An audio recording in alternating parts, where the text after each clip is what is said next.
Explorateur des étoiles, bienvenue dans ExoQuest. Bonjour. Avant d'entrer dans les explications des règles du jeu, il est primordial de comprendre le concept le plus important du jeu, le plateau d'ExoQuest est infini. Alors qu'est-ce que ça veut dire? Si je prends une case ici au centre du plateau, comme on peut le voir, elle est adjacente à 8 autres cases.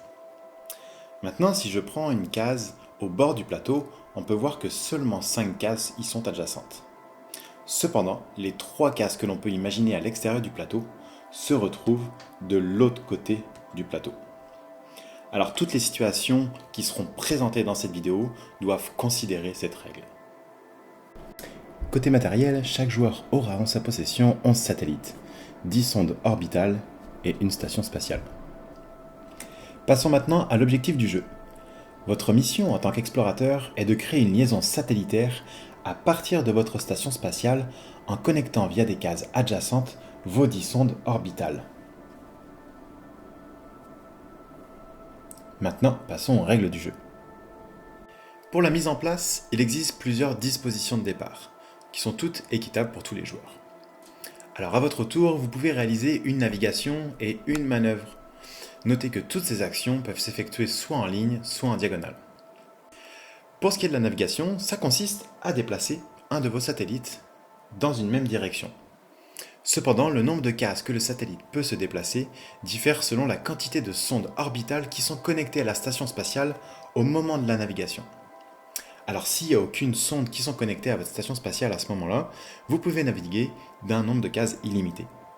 S'il y a une, deux ou trois sondes, vous pouvez naviguer au maximum de 3 cases.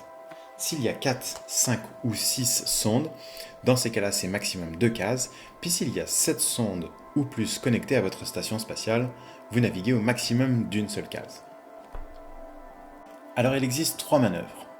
La première, la permutation, permet d'inverser un de vos satellites avec un satellite adverse.